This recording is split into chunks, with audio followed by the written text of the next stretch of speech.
ជំរាបសួរអ្នកទស្សនាទាំងអស់គ្នាថ្ងៃនេះខ្ញុំមានវីដេអូមួយនិយាយអំពី status website នៅលើ AWS អញ្ចឹងជាដំបូងយើងចូលទៅកាន់ម៉ាស៊ីនរបស់យើងមានឈ្មោះថា EC2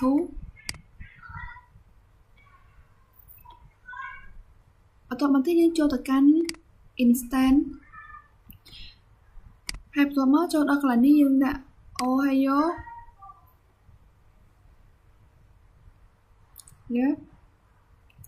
ចង់ចូលមកដល់កន្លែងនេះគឺខ្ញុំបើកស្រាប់ខ្ញុំបានបោកម្ដងហើយអញ្ចឹងយើងចូលទៅកាន់វា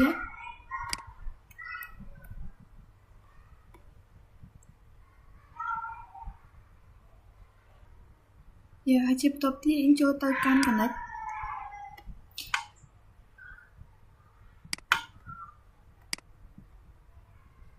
ចូលមកដល់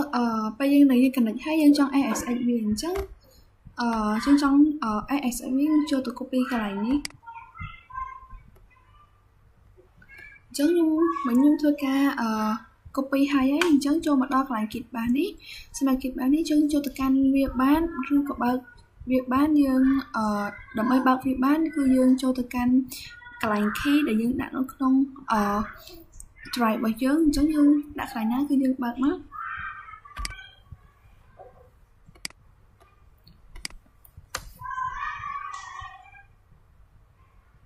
អញ្ចឹងកន្លែងនេះយើងវាយពាក្យថា yes មក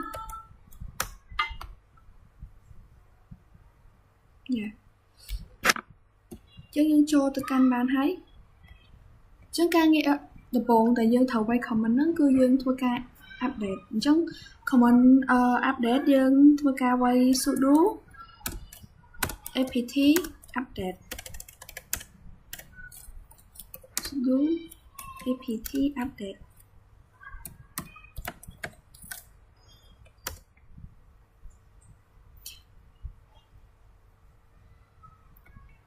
អញ្ចឹងcomment ជាបន្ទាប់ទៀតគឺយើងវាយ comment មួយថាsudo system ctl status nginx អញ្ចឹង comment ហ្នឹងគឺយើងវាយសម្រាប់ចង់ដឹងថា nginx យើងដំណើរការអត់អញ្ចឹងយើងធ្វើការវាយ comment ហ្នឹងមក sudo system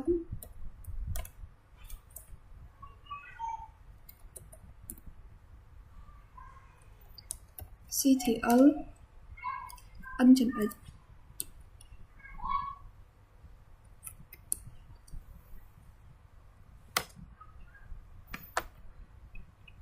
យើងមានបញ្ហា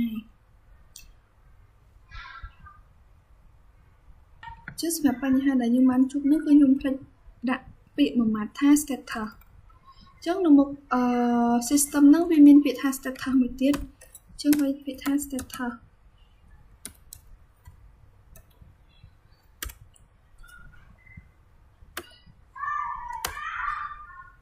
okay with not found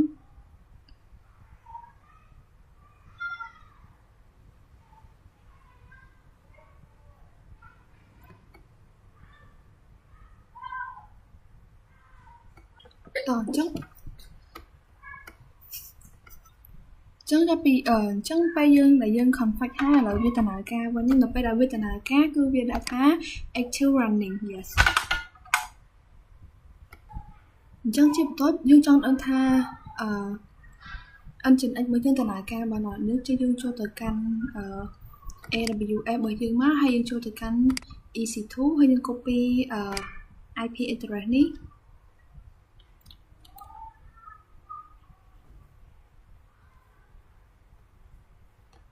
អញ្ចឹងចូលដល់កន្លែងនេះយើងគ្រាន់តែ copy IP address របស់យើងនៅក្នុងម៉ាស៊ីនEC2 របស់យើងមិញហ្នឹងហើយដល់មកយើងយកIP address ហ្នឹងយកមកផាសនៅលើ browser អញ្ចឹងខ្ញុំសូមធ្វើម្ដងទៀតខ្លាញ់អ្នកដែលគាត់ទស្សនាវីដេអូនេះគឺគាត់អត់យល់អញ្ចឹងយើងចូលមកកាន់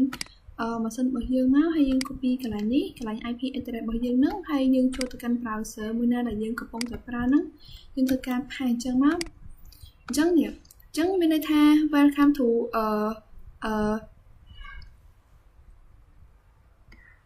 មានន័យថា welcome to nginx របស់យើងហ្នឹងវាដំណើរការអញ្ចឹងជាបន្ទាប់ទៀតយើងចូលទៅ file សាលារបស់យើងដើម្បី យើងចូល file select ដើម្បីយើងចង់host IP sorry host website ចឹងដើម្បីចង់កែ IP បានគឺយើងចូលទៅក្នុង file យើងយក site manager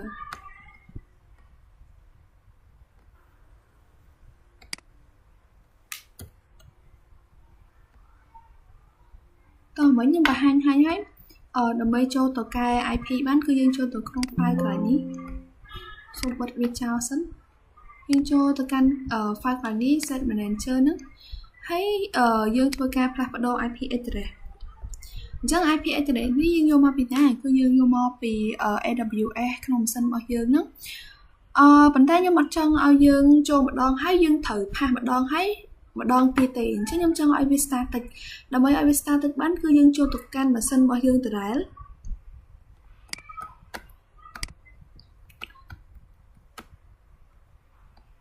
យើងចូលក្នុង instance ដដែលមកយើងចូលមកកាន់ instance នេះយើងហៅពាក្យថា elastic IP អញ្ចឹង elastic IP នេះខ្ញុំអត់ទាន់មានអីទេអញ្ចឹងយើងចង់បង្កើតវាយើងចូល allocate នេះមកបន្ទាប់ពីយើងចូល allocate ហើយយើងយកហៅពាក្យថា add new text អញ្ចឹងចូលមកដល់កន្លែងនេះខ្ញុំដាក់ថា static IP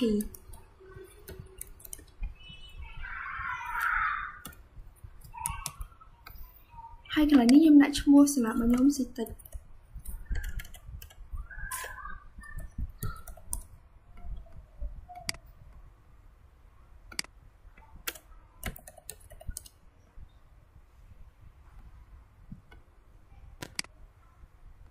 តបបន្តិចយើងធ្វើការ allocate មក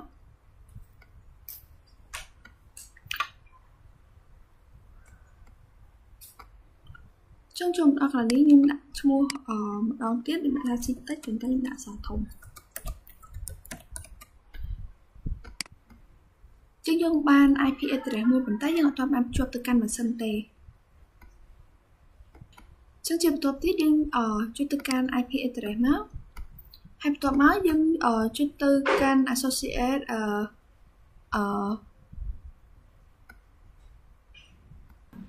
associate elastic មក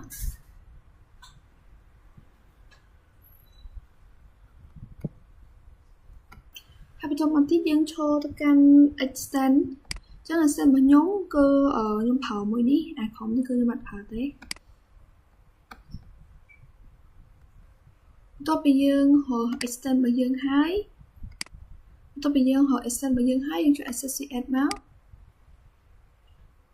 ចឹងចូលមកដល់កន្លែងនេះយើងអត់មានត្រូវធ្វើអីទៀតទេយើង copy IP address របស់យើងកន្លែងនេះមកយើង copy ហើយយើងចូលទៅកាន់ file select យើងវិញដាក់ចូលក្នុងនេះដើម្បីឲ្យវាទៅជា static បន្ទាប់ពីយើង copy ហើយយើងចុច connect មកអញ្ចឹងវាដំណើរការ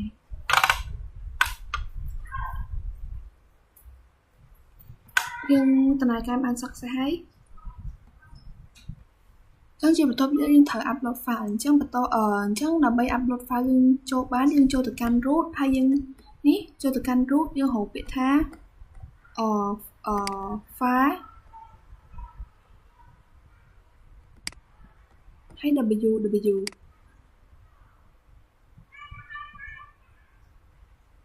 ហើយបន្ទាប់ពីយើងធ្វើអញ្ចឹងហើយយើងត្រូវ change permission យើងចូលទៅកាន់ file select យើងមកsorry ទៅកាន់git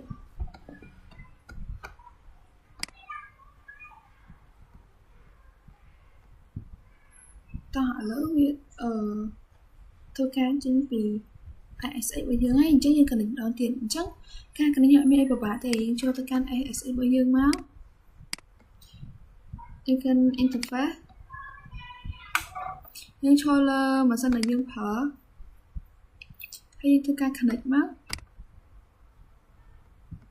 យើងទៅរក ASX client ហើយយើង copy ASX យើងចូលទៅកាន់ git របស់យើងមក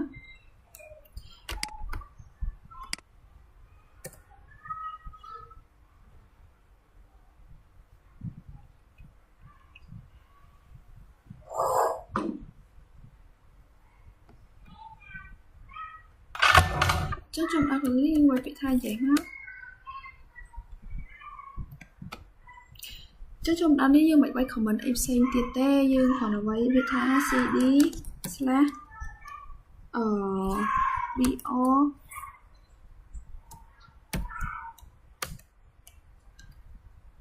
nhưng tiếp với tiếp máu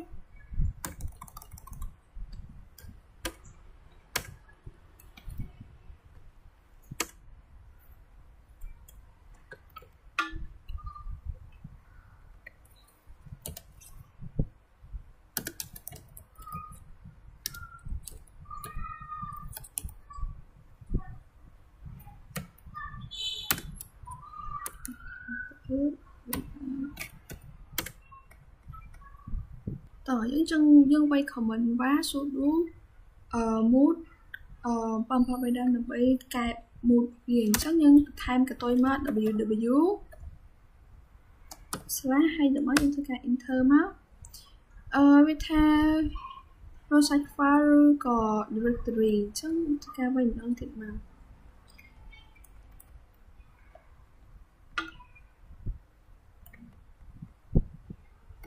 tỏ để sao tay mình nhắn cứ nhắm thôi cái quay comment cho anh kia qua được là bị đòn chứ nếu cứ chỉ comment đã thử cứ quá số đủ mood www slash trái chịp tốt tới như vậy comment khó khăn khó nhất số đủ mood www slash atms chẳng như cho một can pha sẽ làm bởi những mới trong đại kế nhưng còn là website muối website tôi mua in để nhận cho từ nón w root chắc là mấy đã bán cứ dương quay comment muối đã thá dương ra comment muối đã thá âm vì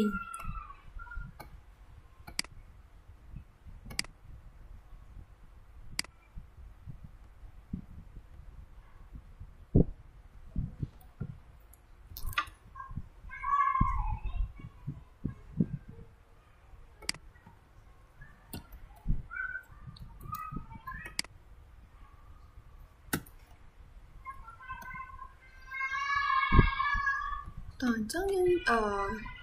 bây giờ tiên em để cho tôi không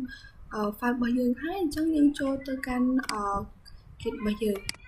chắc nhưng thầu với không mình âm vi muội chắc nhưng thơ ca em muối yes have automatic thơ ca cd www slash em thưa ca ở trong tương tha file index bao nhiêu mình nhấn châu không nên thì file index bao nhiêu mình nhấn giống như ở châu thấy nguyên miên file index là dân thưa ca học comment muối số đủ âm vì chắc comment ấy sẽ mà mua file bao nhiêu nó từ location muối để tầm trời chứ nhưng người ta số đủ sudo sẽ khó hay sudo sơ dù sudo âm ví index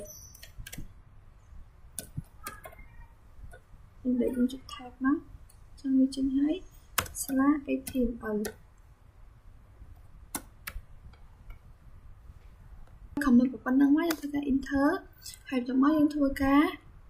quay cd html cd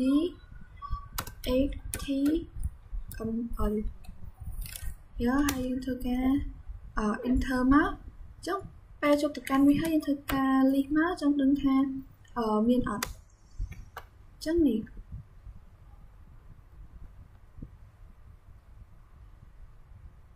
chốc video hay video tất cả đi tăng mua để thẩm thở lại cho tất cả sân mới dưỡng hay như copy IP address yes hay thực hành Partler anh sẽ ít ở dưới mắt